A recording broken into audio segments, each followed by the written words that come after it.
번째 발표 말씀을 듣도록 하겠습니다. 김병준 교수님께서 발표를 하시게 되겠는데요. 제목이 조금 깁니다. 한국말로 제가 말씀을 드리면 디지털 혁신과 정부 혁신의 비약적 선순환 연계 도출 방안 모색입니다. 제목의 거창함과 같이 내용을 굉장히 저희들이 주목할 내용들이 많이 정리된 것으로 제가 봤습니다.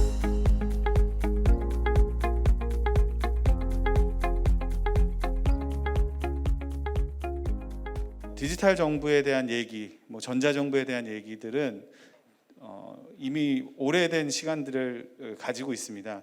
제 박사학위 논문에서도 이러한 주제를 가지고 공부하면서 실제로 이런 효과들이 어디서 나타날 것인가에 대한 얘기들은 주로 지방에서 이루어진다, 로컬 레벨에서 이루어진다는 얘기들을 많이 했었습니다. 그 중에서 최근 우리나라 이 담론은 굉장히 오래됐지만 얘기가 된 것은 우리 정부 지난 정부 초부터 4차 산업혁명, 디지털 전환 이런 표현들로 디지털 트랜스포메이션이라는 표현으로 많이 얘기가 됐는데 2022년 현재 이 주제가 어떠한 의미를 갖는지 정말로 우리 정부의 혁신을 가져올 수 있는 화두가 맞는지에 대한 얘기를 큰 얘기를 첫 번째 발표에서 시작하려고 합니다. 정부 조직이 새로운 기술을 활용해서 정부의 고객이라고 할 수 있는 시민과 그리고 공무원 그리고 정부의 오랜 파트너이기도 한 민간의 기업들과 함께 관계를 새롭게 정비하고 재정립하는 것이 디지털 전환, 디지털 트랜스포메이션이라고 한다면 지금까지 해왔던 여러 가지 정부의 거버넌스, 비즈니스 모델들이 디지털 전환을 통해서 새로운 전환을 맞이해야 되는데 소위 말해서 어플리케이션 모더나이제이션이라고 얘기하는 새로운 비즈니스 모델을 만들어야 된다는 얘기들이 계속되고 있습니다. 그 방향성이 고객 즉 시민에게 향하는 새로운 서비스와 새로운 프로덕트들을 만들어주는 하지만 일방향이 아닌 함께 만들어가는 혁신적인 노력의 중요성을 강조하고 있습니다. 그러기 위해서 어떠한 선순환 구조를 만드는데 우리가 혹시라도 간과하고 있는 것이 무엇인가를 좀 얘기해 보려고 하는 것이 오늘의 주제입니다. 앞에 서두만 길었는데요. 뒤에부터는 굉장히 빨리 갑니다. 여러분들도 굉장히 잘 아시듯이 ICT로 대변되는 새로운 기술들이 많은 우리 사회 경제 모든 곳에서 매우 많이 퍼져 있습니다. 특히 기술 부분에서 코로나를 경험하면서 비대면 기술에 대한 비대면 활동이 굉장히 강화되었고요. 또 생산 공정에서도 스마트 팩토리라고 해서 지금까지의 소품종 대량 생산이 아니라 다품종 소량 생산까지 가능한 형태로 많이 바뀌었죠. 그리고 이러한 것들이 더 강력해진 네트워크를 바탕으로 해서 팬데믹 이후에 다양한 분야에서 소위 말하는 인공지능, 머신러닝 등으로 해서 변화를 가져왔습니다. 디지털 전환이라는 얘기가 오래전부터 있었다고 해도 어쩌면 이게 체감되고 정말 우리 옆에 가까이 와 있다고 느꼈던 거는 지난 3년 정도의 시간이었다고 생각이 됩니다. 최근에 제가 미국에 출장을 다녀오면서 팬데믹이 좀 나아지면서 다녀왔었는데 우리나라 기업 중에 몰로코라는 기업이 있습니다. 머신러닝 기반의 알고리즘을 개발해서 현재 거의 2억 달러 이상의 매출액을 만들고 기업 가치가 거의 15억 달러, 그러니까 2조 원이 넘는 2조 원 가까이 되는 기업 가치로 평가를 받고 있습니다. 거의 그 머신러닝 알고리즘 중에 현재 사용 가능한 최고의 기술을 가지고 있는 것이 우리나라 기업이라는 것을 보고 깜짝 놀랐습니다.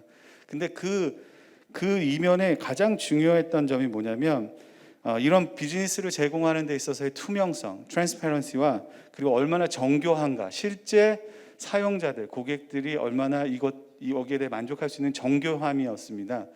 우리나라가 추구해 왔던 여러 가지 디지털 혁신들, 앞에 기조연설에서 얘기했던 스마트 시티, 그리고 여러 가지 전자정부 우리나라가 계속적으로 우수한 평가를 받아왔던 부분들이 어떻게 보면 우리나라가 가지고 있던 여러 가지 다양한 역량 중에 그 정교함과 투명성이라고 봐집니다.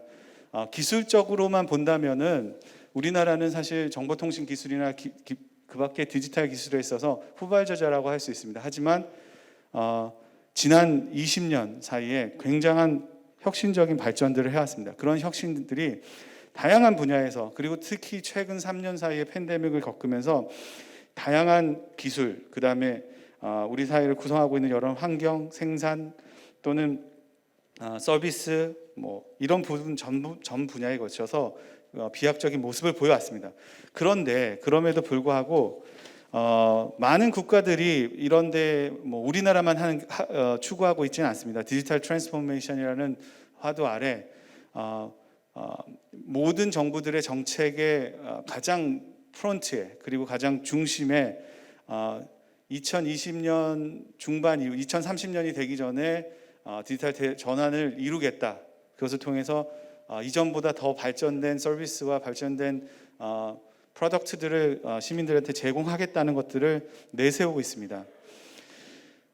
그렇지만 기조연설에서 저희 이 세션이 행정학회 세션이기도 한데, 행정학회 회장님이 말씀하셨던 것처럼 기술 중심으로 이 전환과 변화들을 보다 보니 우리가 놓치고 있는 것들이 무엇인가. 앞서 말씀드린 것처럼 기술적으로 우리나라가 정교하고 굉장히 투명하게 누구보다도 더 앞서가는 현재는 위치에 놓여 있지만, 오히려 범정부적으로 사실은 코로나를 겪으면서 소외되고 미처 보지 못했던 부분들이 있지 않은 것인가에 대한 좀 관심을 새롭게 가져야 된다는 말씀을 드리고 싶습니다. 우리나라 정부는 정부 혁신이라는 키워드 아래 실제로 이러한 정부 혁신, 디지털 전환을 통해서 시민들에게 더 다가가고, 특히 시민들에게 신뢰받을 수 있고, 그리고 참여 중심의 방향으로 나아가겠다는 것을 천명해 왔습니다. 이러한 내용들을 통해서 다양한 기술들을 실제로 앞서 말씀드린 것처럼 접목해서 AI 중심의 시민과 소통할 수 있는 챗봇, 그러니까 AI가 루틴한 매일 반복되는 서비스들은 쉽게 소통할 수 있게 해주고, 모바일 아이디를 통해서 최근에는 운전면허증의 디지털 아이디가 됐죠. 그리고 또 다양한 우리 민원과 관련된 디지털 다큐멘트들을 모바일 등을 통해서 손쉽게 활용할 수 있게 해주고, 마이데이터 올해부터 많은 이용하시는 은행 어카운트에서 마이데이터 어떻게 쓰겠냐고 요구 얘기들이 있었죠. 그런 것처럼 기본적인 방향이 시민들의 요구와 참여를 권장하고, 또 그러한 가운데서 혁신적인 아이디어들이 시민과 정부가 함께 만들어 나가는 방향으로 나아가고 있습니다. 그런데 앞서 말씀드린 것처럼 여전히 최근에 있었던 사례입니다. 송파 세모녀 사건 이후에도 여전히 올해에도 동일하게 저희가 많은 새로운 기술을 활용해서 복지 혜택을 받아야 될 사람들을 추적해서 문제가 생기지 않도록 하겠다고 했음에도 불구하고 2022년 현재에도 복지 혜택을 받아야 될 분들이 놓치게 돼서 그 사각지대 안에서 안타깝게 목숨을 잃는 그런 사건들이 계속되고 있습니다. 그렇다면 2022년 현재 우리가 살고 있는 이 시점에 디지털 정부, 새로운 혁신을 추구하는 정부들이 무엇을 놓치고 있는지 한번 반성해 봐야 되지 않겠나 싶습니다. 그래서 지난 한 4, 5년 전에 디지털 정부적인 관점에서 어떠한 중요한 점들을 우리가 놓치지 말아야 되는가에 대해서 기본적인 요소들을 데이터와 기술, 그리고 서비스, 그다음에 우리가 이 기술들을 활용하는 사람, 시민, 그리고 이것을 민주적으로 운영할 수 있는 거버넌스 체계가 중요하다라는 이미 다 알고 계신 내용들을 다시 한번 확인했었습니다. 그런 찰나에 2022년 새로운 정부에서 주장하고 있는 디지털 플랫폼 가버먼트의 플랫폼은 사실 정부가 만들어서, 기조연설에서 왜 우리는 당근마켓을 못 만들었냐, 정부가, 사실 저는 그 비판에 좀 반대적인 생각입니다. 당근마켓이 오히려 만들어졌기 때문에 정부가 함께 활용해서 그것들을 의미 있게 만들어 가야 된다고 생각됩니다. 오히려 정부가 참여해서 당근마켓을 만들었다면 지금과 같은 결과는 나오지 않았다고 생각이 됩니다.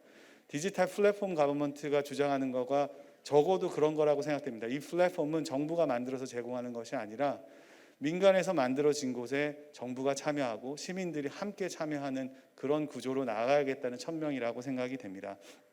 그래서 어쩌면 지금까지 가지고 있던 싱글루프적인 생각들, 그러니까 기술이면 모든 문제를 해결할 수 있다는 생각에서 벗어나고, 두 번째로 벗어날 게 지금까지의 수준에서 봤을 때는 더블 루프라 그래서 기술에서 벗어나서 좀 더 수요자 중심, 시민 중심으로 가자까지는 얘기가 나왔습니다. 근데 저는 오늘 트리플 루프 러닝이라는 것을 좀 말씀드리고 싶습니다.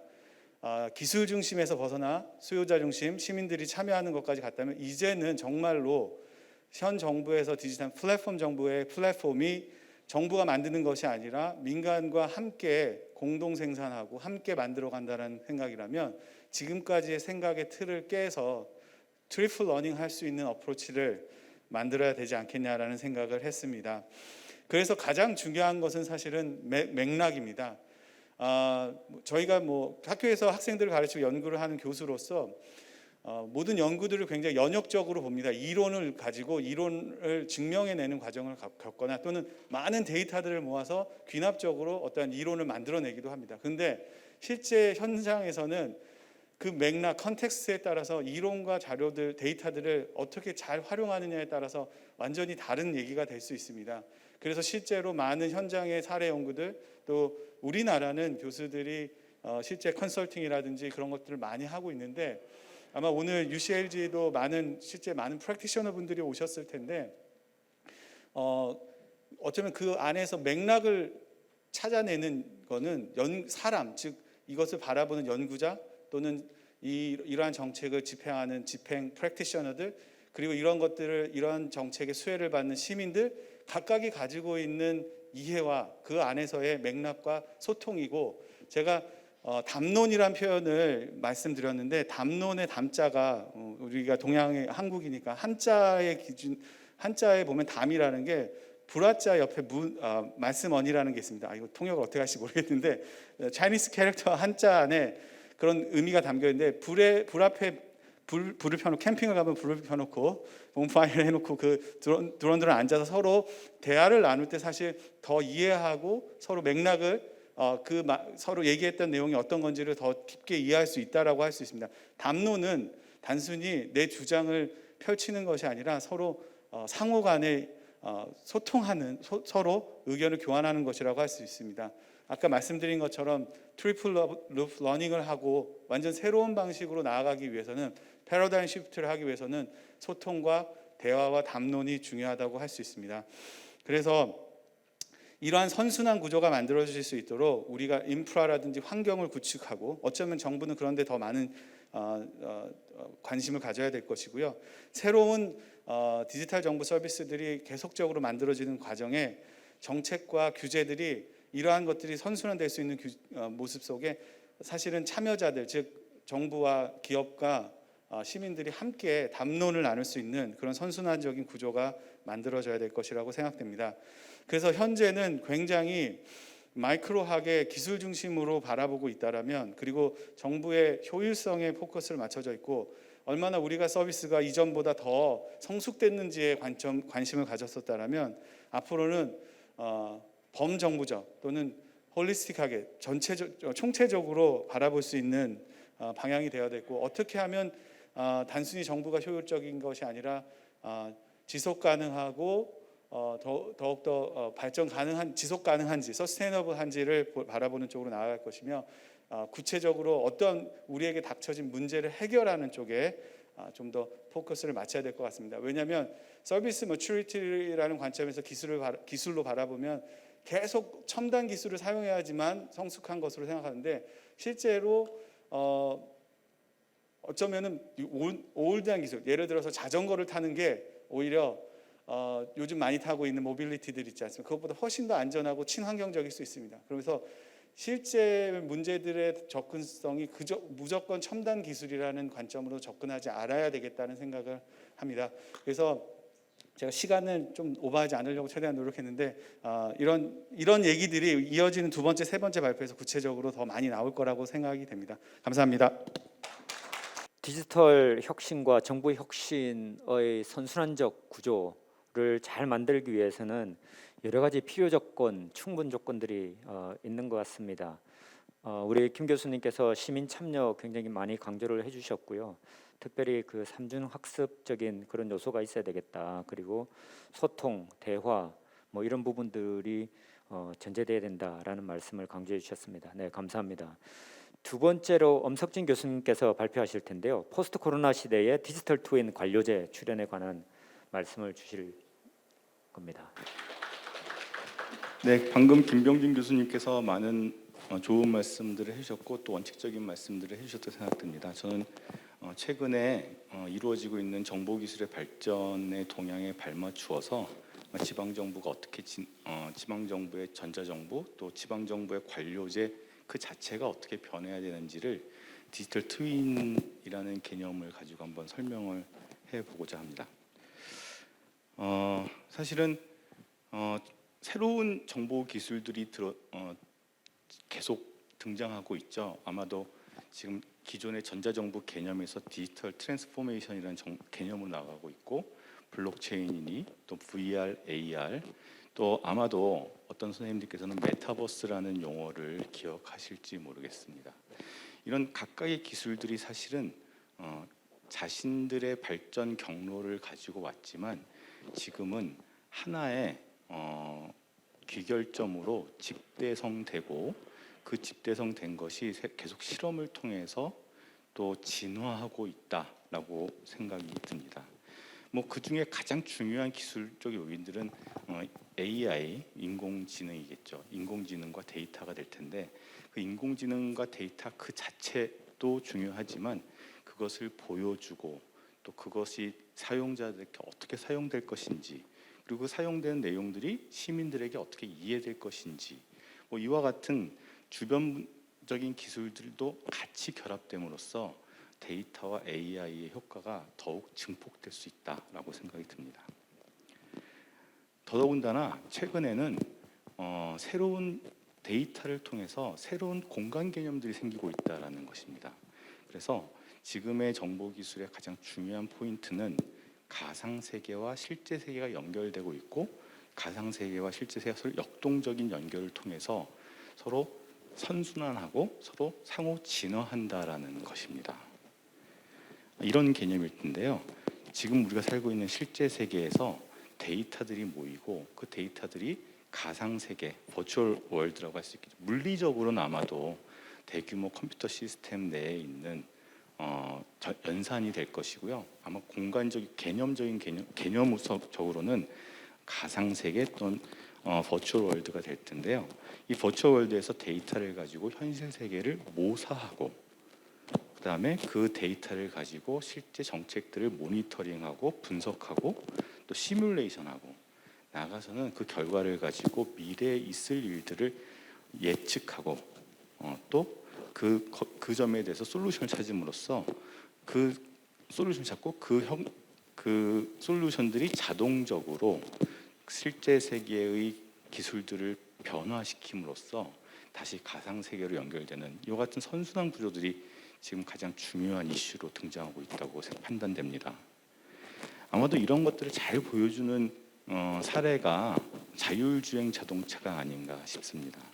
닛산에서 최근에 발표한 자율주행 자동차의 개념을 보면은요, 실제 세계에서 자동차가 작동을 하지만 이 자동차가 내부에서 연산이 이루어지는 것이 아니라 자동차는 사실 메타버스라고 하는 더 큰 데이터의 공간 속에서 연결되고 더 많은 데이터를 받고 또 자신이 갖고 있는 데이터를 가상세계에 올려서 다른 운전자들, 다른 자율주행 자동차들과 공유하게 됩니다.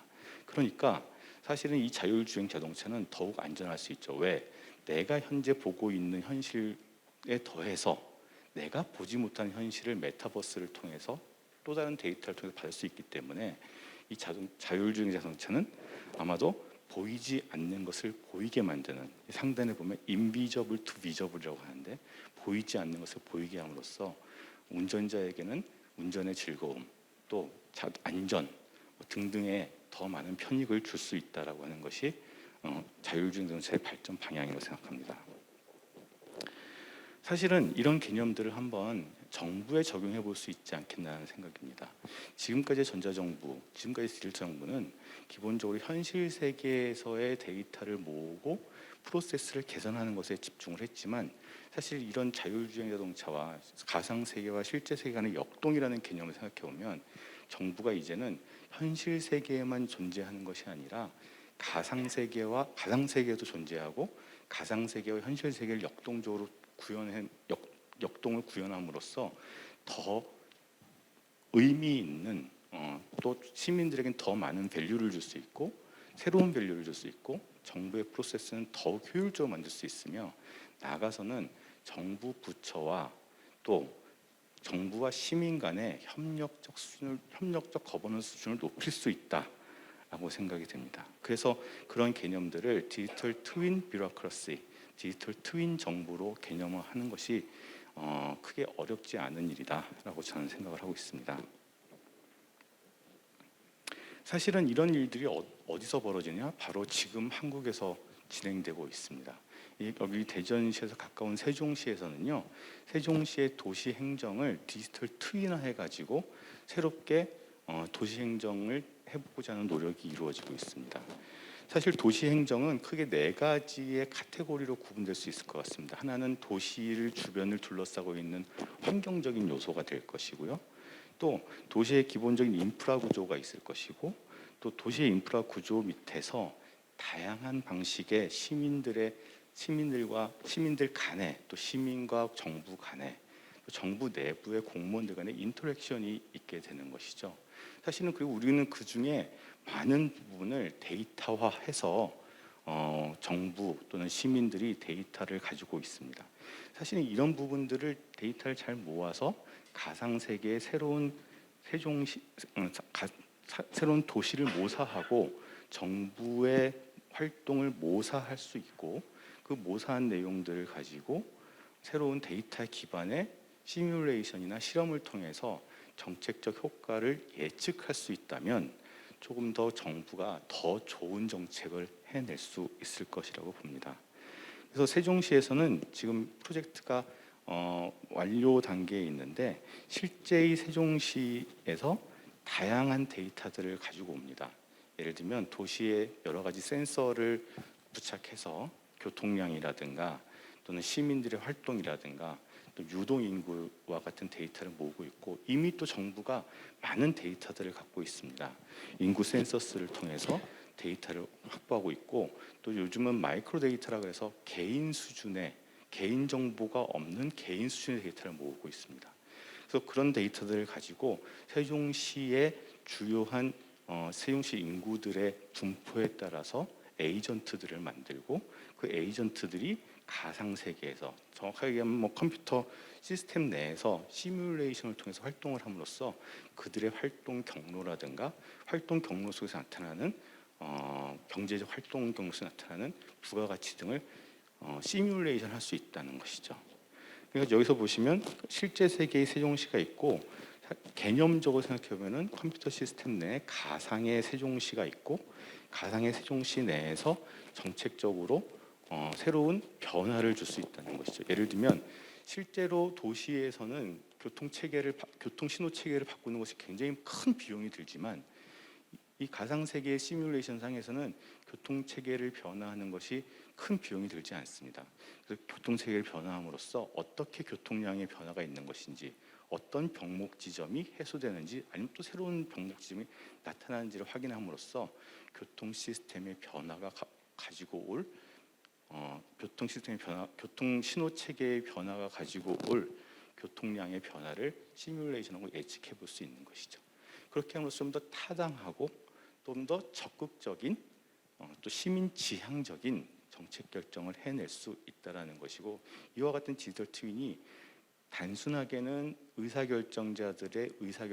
정책 결정자들의 의사결정을 지원하는 것에서 장기적으로는 여기서 결정되는 내용들이 조금 더 자동화되어서 바로 실제 세계의 교통 시스템, 또 실제 세계 행정 시스템, 실제 세계의 사회의 변화로 직접 연결할 수 있도록 만들 수 있지 않겠나라는 생각입니다. 그래서 이와 같은 디지털 트윈 관료제가 계속 구축된다면 아마도 기술적으로는 크게 어려운 점이 없고, 이미 싱가포르 같은 데라든가 중국의 주요 도시들은 이와 같은 디지털 트윈 비슷한 시스템들을 계속 도입하고 있습니다.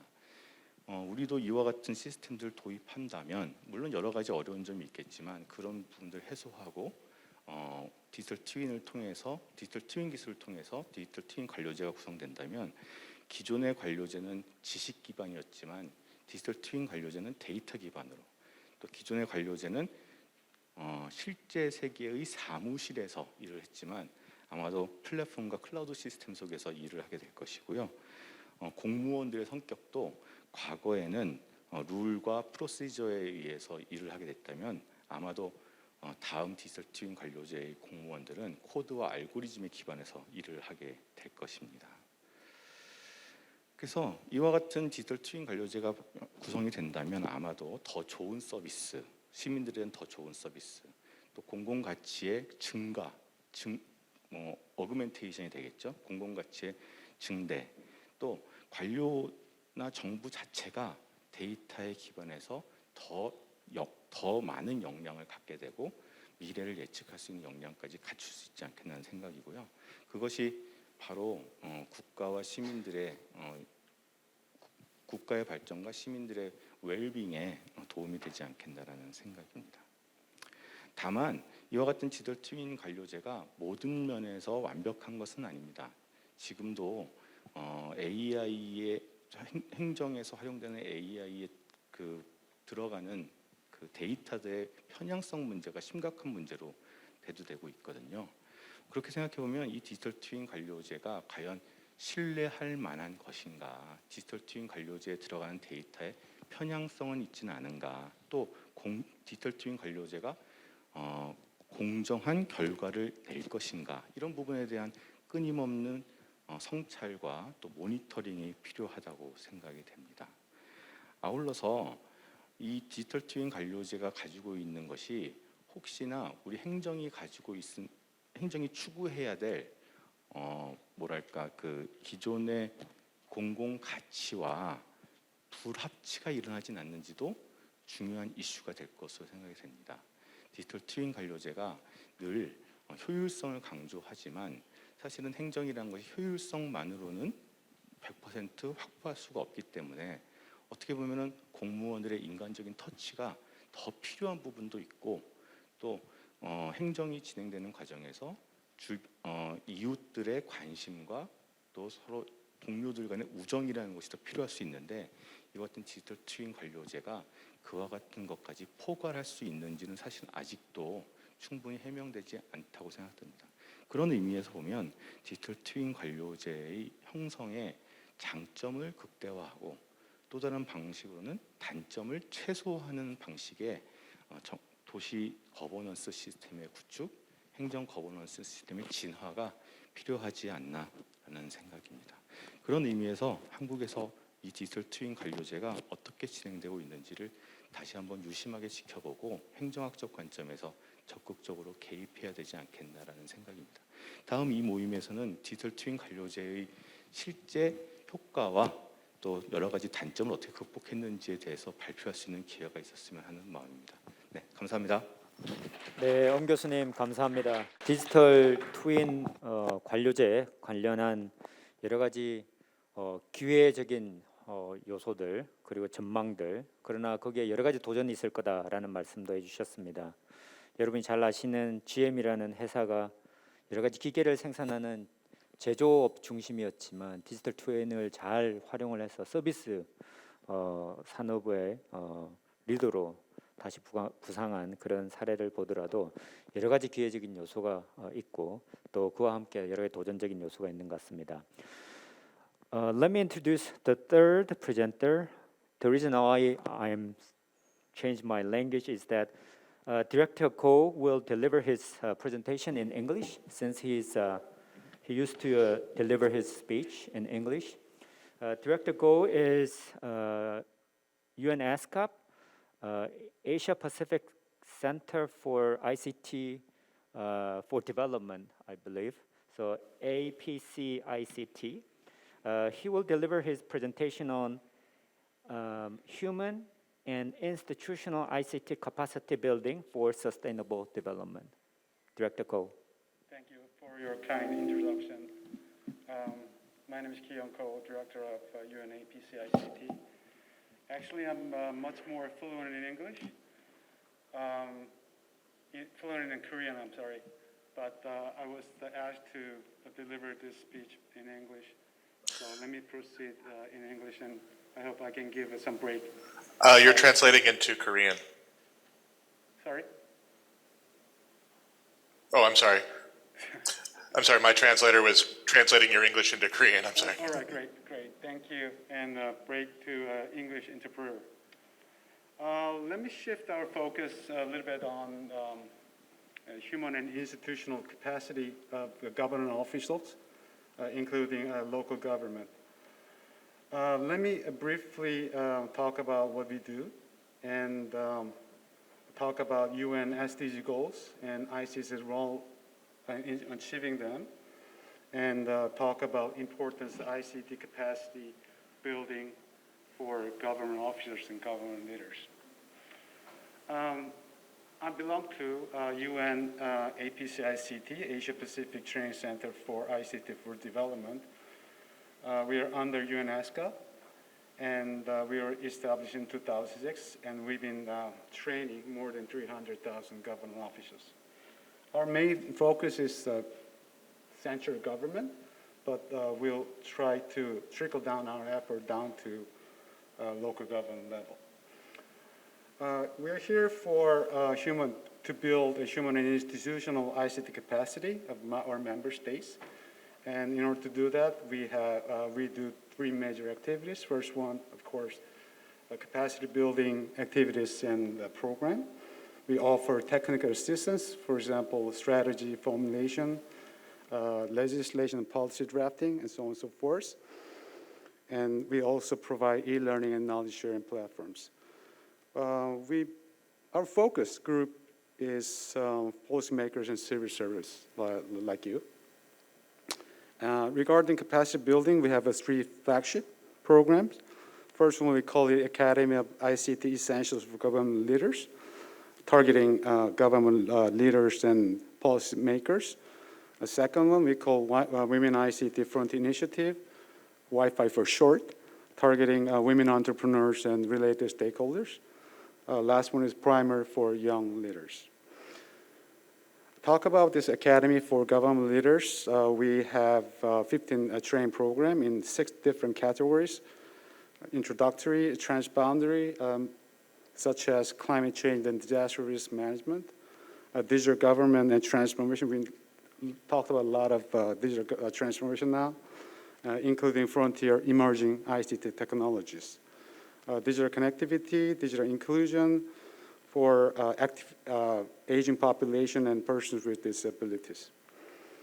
Okay, for this women specific program, we have 5 courses. First 2 talk about empowering women with ICT technologies. Next 2 is hands-on, how to use ICT tools for planning and managing business.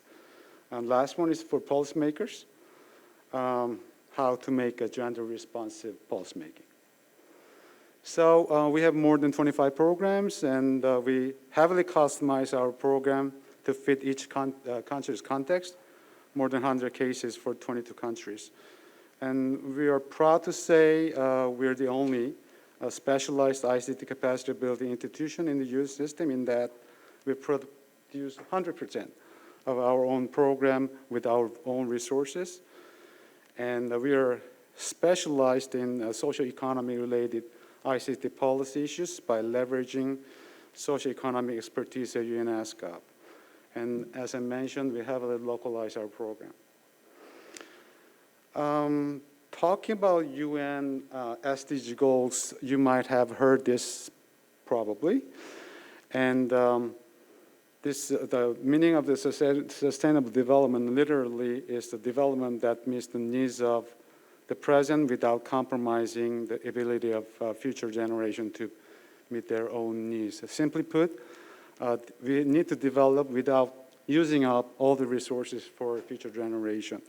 And this was adopted by UN in 2015 with 17 goals, many targets and indicators.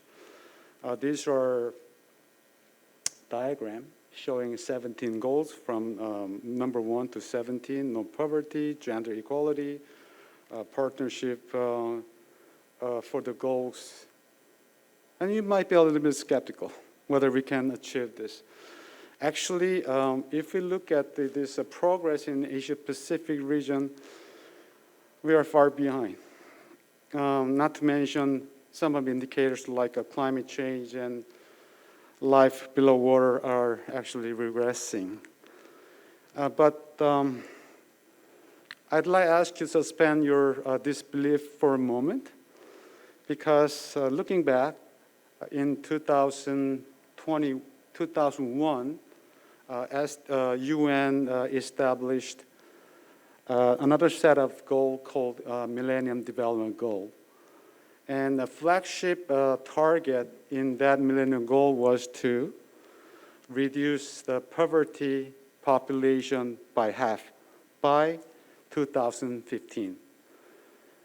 And have we gotten there? Well, no. We didn't make it. We didn't hit the goal. Actually, we exceeded it. So we achieved the goal by far at the end of 2015. So I believe we can be a little bit hopeful, still be a little bit skeptical, but we cannot achieve these SDG goals with just business as usual. And we believe key in achieving these SDG goals will be in the hand of ICT technology, because innovation is increasingly based on ICT technology, as we all know. And ICT can enhance efficiency and effectiveness. And ICT can enhance capability, measure the progress toward SDG goals. And ICT are transformative.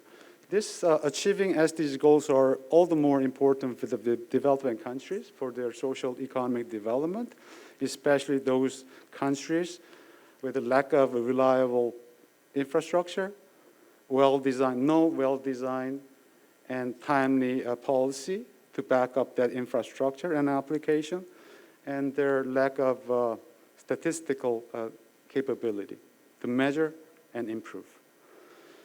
And now it comes down to capacity of government leaders, including local government officials, because government leaders can be an actor and a catalyst for infrastructure, especially broadband, and coherent policy across borders due to the transboundary nature of technology these days, and got to be agile public policy ready to adapt fast evolving trend.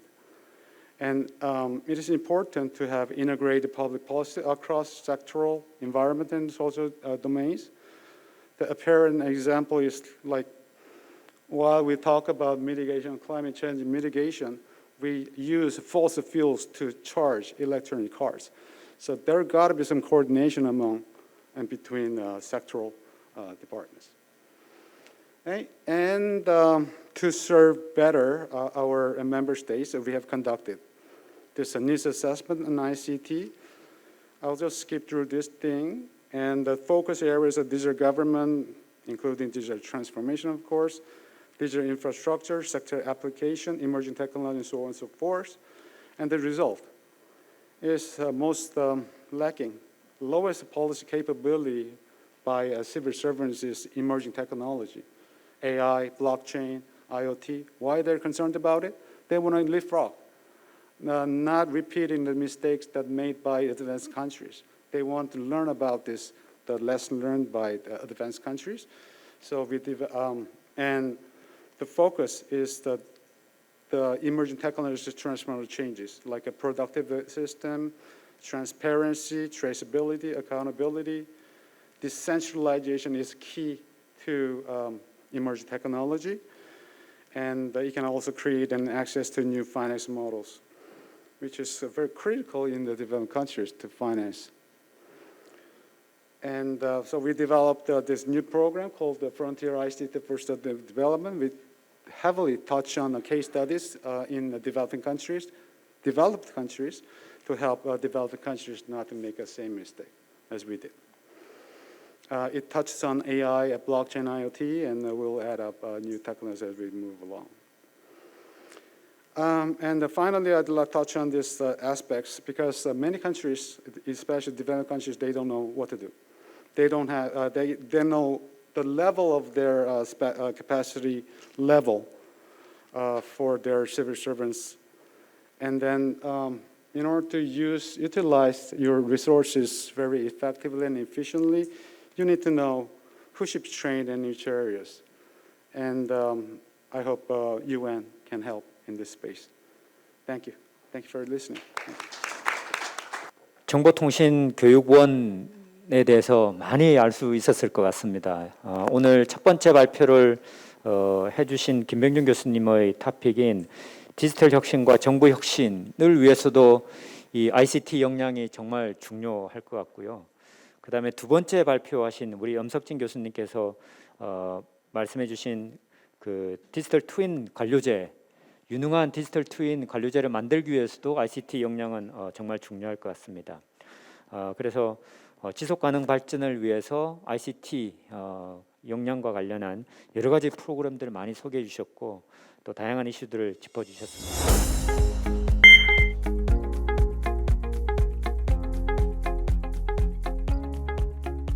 세 분의 발표를 저희들이 마쳤고 세 분의 토론자를 청해서 말씀을 듣도록 하겠습니다. 첫 번째 토론자는 아까 소개해드린 대로 스테판 클라인 슈미트 교수신데요. 스테판, Hello. hello. Professor Klein Schmidt is director of Master of Science in Civic Analytics, University of Chicago at Illinois. University of Illinois at Chicago, UIC. I know it's over 9 o'clock, 9 p.m., so I really appreciate your interest and participation in this panel.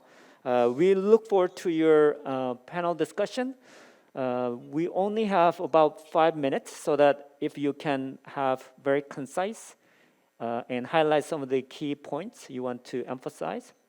Okay, Professor Kleinschmidt.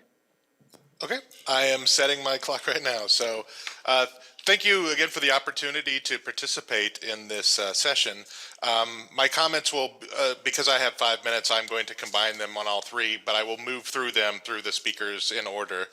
I guess the first one for Professor Kim is that seizing on one of the elements of his presentation and the PowerPoint that I looked through. I believe that in the digital skill transformation in local government is that many countries around the world, the United States included, have a tremendous problem with digital skill development within the public sector. There's a low degree of professionalization. I'm speaking sort of generally in government, particularly in our national level governments and in certain major cities. There is a high degree of development, but we do not find that. So there is a tremendous need for, before even adopting some of these advanced technologies, to address some of the digital skills gap that exists that makes our public sectors tend to be substantially less technically oriented and skilled than our private sectors. Next, in examining smart cities and smart cities literature and research in general, there's a heavy orientation towards national and metropolitan level government and major cities that have tremendous resources, have a high degree of organizational complexity and hierarchy. But what I need, the thing I see as a critical need is to develop models that promote digital transformation in smaller spaces, in less technical, kind of what we call low-code environments where, again, we need greater we need to promote greater use of technology and adoption of technologies, but in environments where you're not going to have the type of people who might exist in major cities and strategic offices. Next, In implementing technologies like artificial intelligence, many of these processes are not driven by the governments themselves, but they are purchased through vendors. And I find that there's not a lot of care given to understanding how these systems are designed, how they're implemented, and sometimes the values and decision-making logics that are incorporated in them are coming from a business perspective or coming from the private sector, and they don't understand public problems. So we're imposing a technical superstructure on top of a social system, and that can be problematic. Computer scientists who develop these tools rarely have an understanding of public problems and public issues. Therefore, if we cede this ground to them, we are letting computer scientists design administrative decision-making systems with ethics and with rules that they haven't particularly been able to that are not scrutinized. You cannot scrutinize them in the same way you could scrutinize regular administrative and governmental decision making.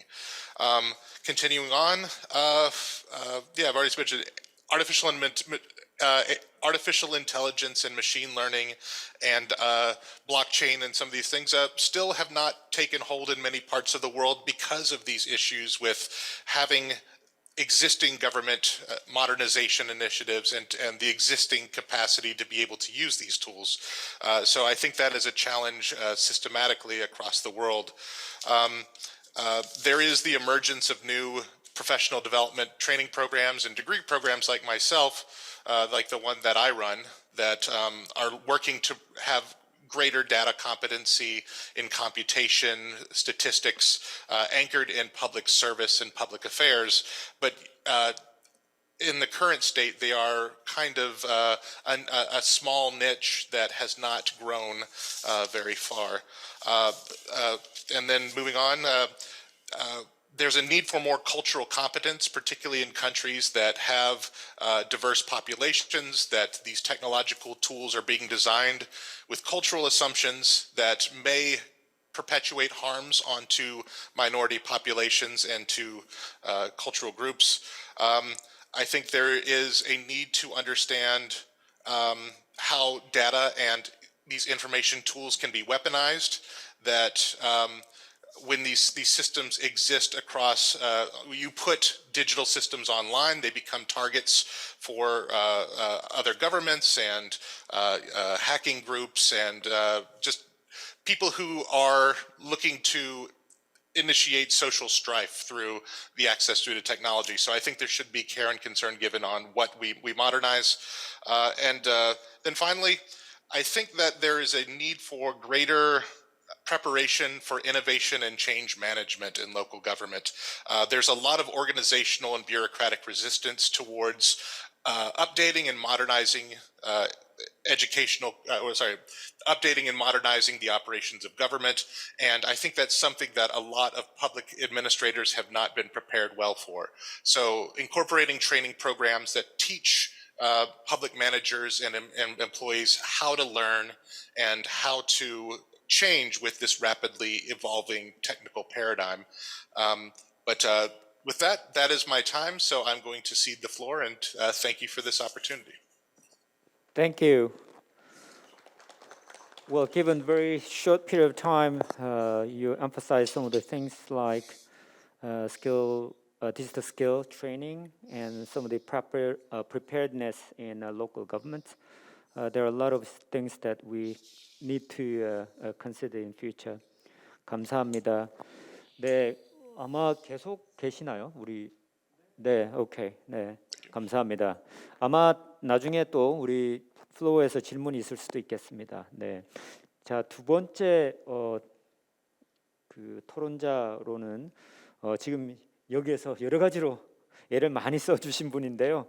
이 세션을 저희들 준비하면서 가장 많은 이메일을 우리 변 박사님으로부터 받았습니다. 대전 세종연구원 변성수 박사님을 모시겠습니다. 예, 안녕하십니까. 대전 세종연구원의 변성수입니다. 예, 반갑습니다.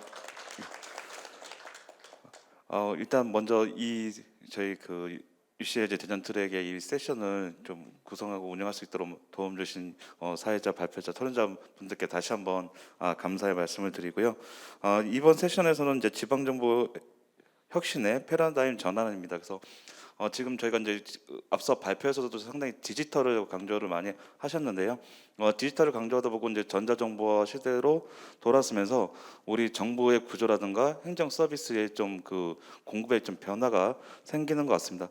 사실은 이번 주제를 이제 제가 토론하기 위해서 저도 나름대로 좀 공부를 좀 하면서 사실 이제 그 준비를 했었는데요. 일단 디지털 플랫폼에서 이 플랫폼이 가지는 의미를 좀 생각을 해보면 플랫폼이라는 건 뭐냐면 공급자와 수요자가 만날 수 있는 공간이라고 우리가 이제 쉽게 단편적으로 생각을 할 수가 있겠습니다.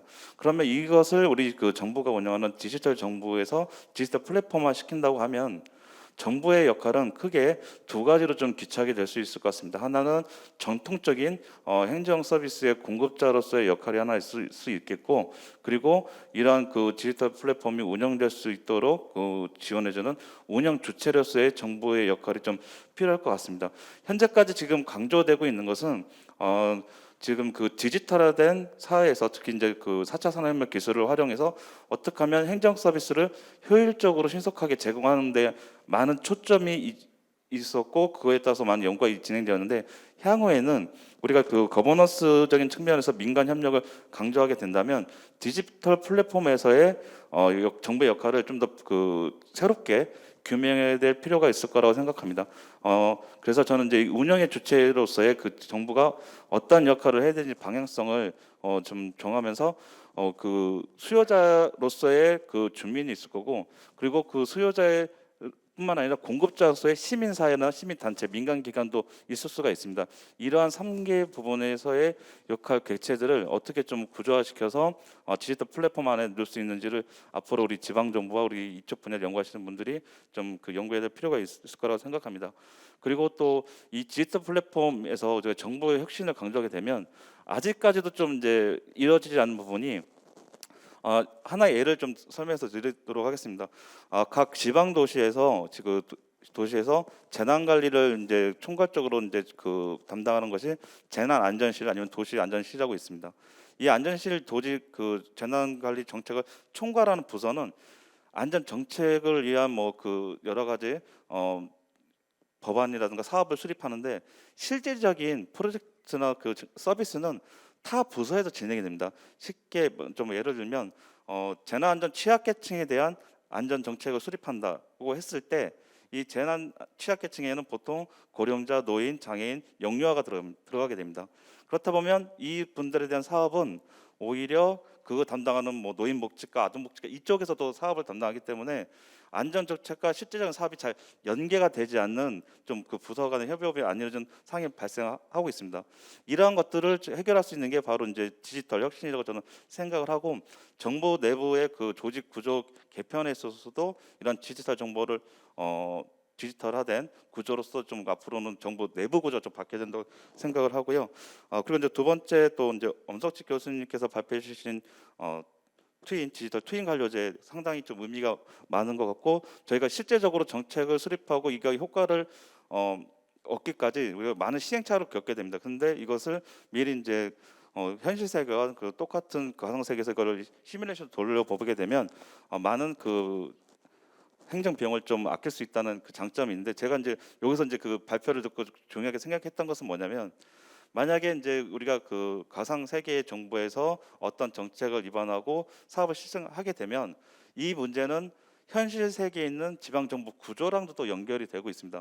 만약에 이러한 것들이 그 가상 정부가 활성화된다면 현실 정부 구조에 있는 그 조직 구성, 특히 뭐 예를 들면 공무원 수라든가 이것도 변화가 있을 수가 있는데, 이러한 그 가상 시뮬레이션 돌렸을 때 값을 현실 세계에 연결시켰을 때 그거를 반영하기 위한 정부 조직 구조를 어떠한 방향으로 좀 개편을 할 수 있는지 그 부분도 연구가 좀 중요하다고 생각합니다. 지금 저희가 이제 요새 그 안보적인 상황이 좀 그 핵심 이슈로 떠오르고 있는데, 뭐 이렇게 가상 정보에서 그런 안보라든가 이런 것들을 돌려봤을 때 우리 군의 인력이라든가 뭐 장비 이런 것들을 변화를 시키게 되는데, 이것들을 어떻게 하면 현실 세계에서 이렇게 적용을 할 수 있는지도 그 연구를 해야 되기 때문에 이 부분에도 좀 초점을 맞춰야 될 거라고 생각을 하고요. 그리고 세 번째 그 고경 원장님께서 발표해 주신 주제는 좀 의미 있는 주제인 것 같습니다. 제가 참고로 그 예전에 경력에 그 캄보디아에서 그 원조 사업의 일환으로 제가 그 캄보디아에서 HRD 센터 그 사업을 한 적이 있었습니다. 그때 HRD 센터에서 했던 게 ICT 교육이었습니다. 그때 ICT 교육은 뭐냐면 캄보디아의 ICT 산업을 이끌어갈 수 있는 강사 요원을 육성하는 거였는데요. 근데 아직 그때 보면 아직 캄보디아는 ICT 산업이 완전히 구축이 안 돼 있고 오히려 한국에 있는 ICT 산업의 그 자료를 좀 분석해주는 약간 지원적인 역할이 있었는데 그 중에서 이제 제가 놀랬던 거는 뭐냐면 캄보디아 같은 경우는 은행이 없습니다. 은행이 없어서 어떻게 이제 계좌를 하냐면 윙이라는 그 소프트 앱을 통해서 스마트폰으로 서로 이제 계좌를 이체하는데 오히려 우리나라 같은 경우는 캄보디아보다 좀 더 그게 더 늦게 활성화되어 있는 것 같습니다. 즉 우리가 이러한 그 ICT 기술을 그 개발도상국 같은데 원조를 했을 때는 그 개발도상국의 현실에 맞는 좀 적정 기술화된 ICT 교육과 정책이 좀 수립이 필요한 것 같습니다. 예, 이것으로 토론을 마치도록 하겠습니다. 네, 감사합니다. 세 분 발표에 대해서 중요한 점을 각각 이렇게 짚어주셨습니다. 디지털 플랫폼과 관련된 말씀을 주셨고요. 디지털 플랫폼은 보통 우리가 이제 이중 시장이라고 그러잖아요. 더블스 마켓. 그래서 공급자 수요자를 연결하는 과정에서 정부 역할이 굉장히 중요하겠다 말씀을 강조해 주셨고요.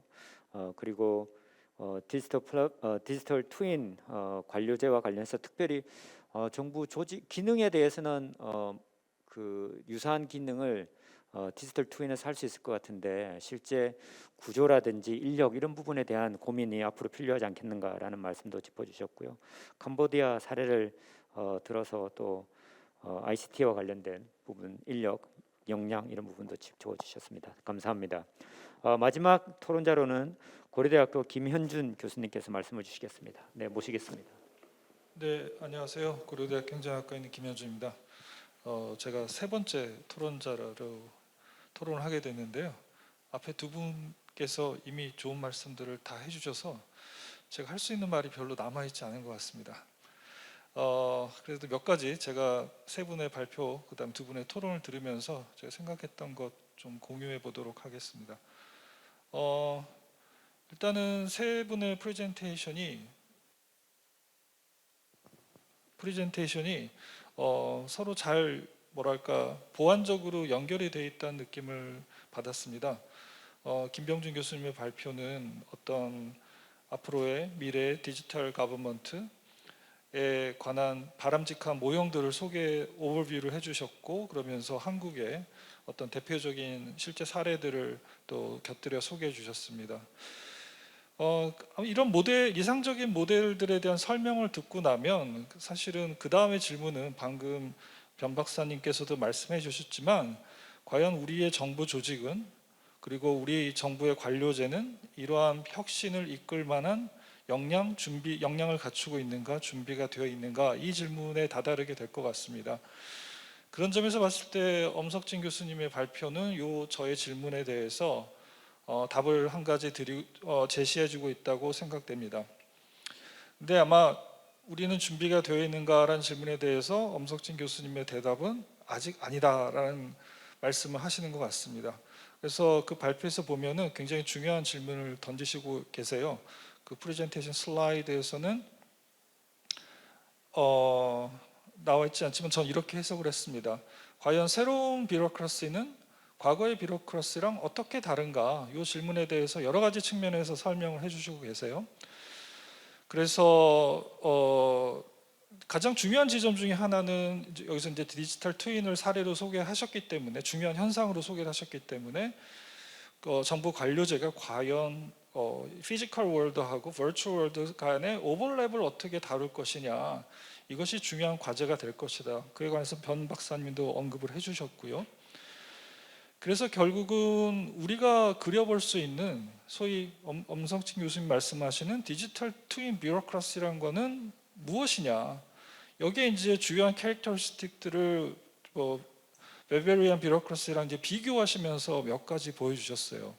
굉장히 좀 종합적이고 이러한 다른 성격들이 구현될 때 제대로 된 디지털 트윈 비로크라시라고 할 수 있겠고, 이 비로크라시의 모델은 단순히 디지털 트윈 기술에만 적용되는 것이 아니라 우리가 그려보는 다양한 양태의 디지털 트랜스포메이션 시대의 정부 상과 연결이 될 것이다, 이런 생각이 들었습니다. 근데 이제 그러면 이제 아마도 이어지는 질문이 이럴 겁니다.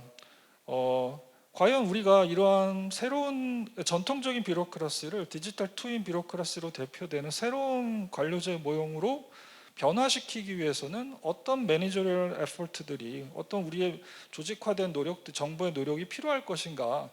아직 이 발표에서는 그런 말씀까지는 담아두지 않으셨는데 아마 그에 대해서도 구상이 있으실 것 같습니다.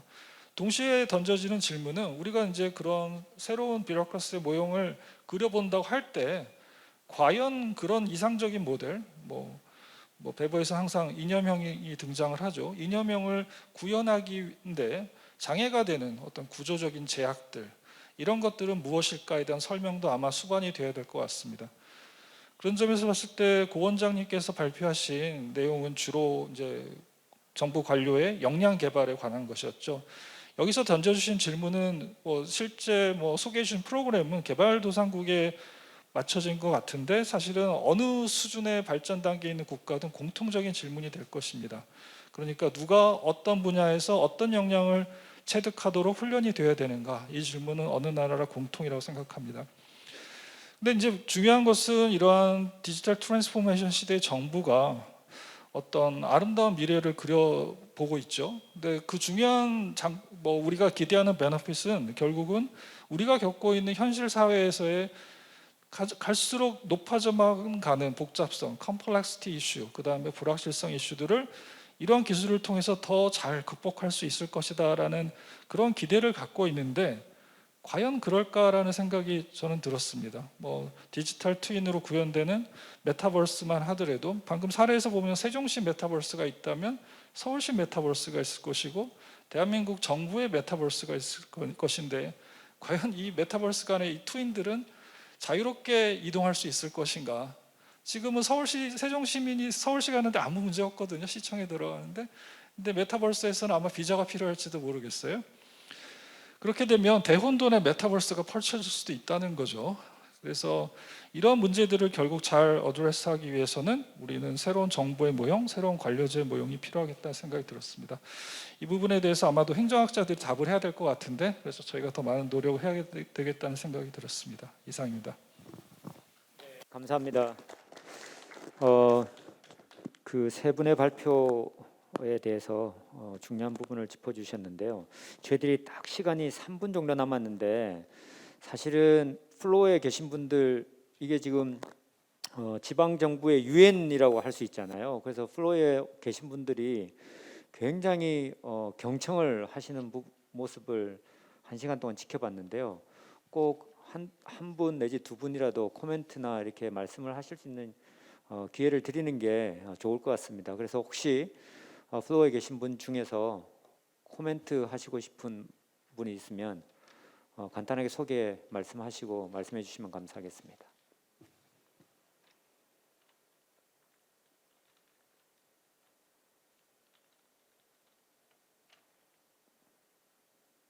없으신가요? Yes, please. 네, 마이크를 좀 전달해 주시면 감사하겠습니다. Yes.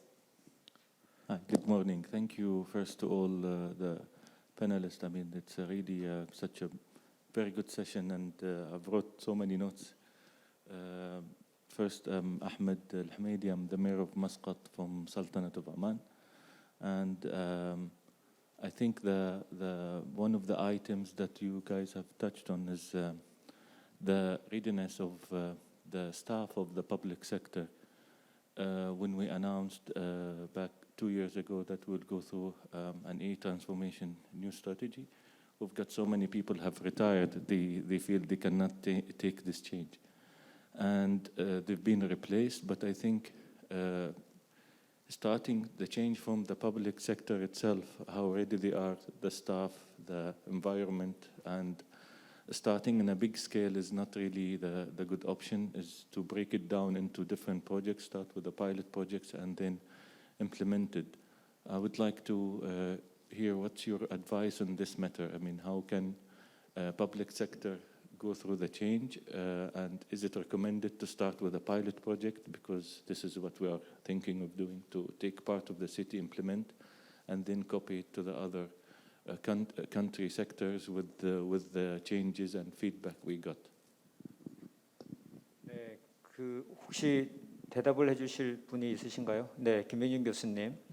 본인들의 경험 속에서 어드바이스를 좀 구하고 싶은 그런 마음이 있는 것 같습니다. First of all, thank you very much for your question. And I have a very quite limited experience, but I was in many projects, like you mentioned that. So Korean governments try to support it. Some of them changing their systems, and then also we providing some capacity building program for how can changing management for all these. So my recommendation or my thought is we can start from the pilot study first, because throughout the pilot study we can learn what our strengths and weakness, and then we also finding that some of them available resource and finance out there. But most of the important thing is actually not only for that kind of elements, because when I see that very successful story in the developing country, most of the important thing was their own ownership, how much their commitment to the change. So that commitment is much more important than other things. So I think start a small project and then scale up. That is, I think, the better way, I think. 네, 감사합니다. I hope that you got some of the tips from Professor Kim. 네, 오늘 그 11시 50분에 꼭 끝내달라는 부탁을 받아서요.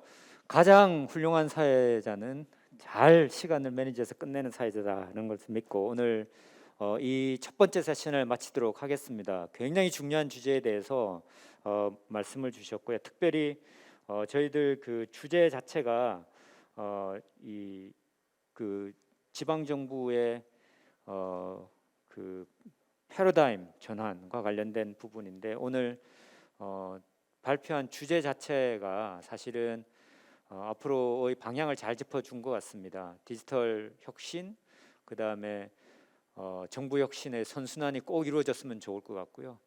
디지털 트윈 그 관료제, 최소한 디지털 사촌 관료제 정도라도, 트윈이 아니라 커즌 정도라도 만들어졌으면 좋겠고요. 이를 위해서 ICT 역량이 잘 제고될 수 있도록 다양한 수준에서 다양한 액터들이 힘을 모아갔으면 좋겠습니다.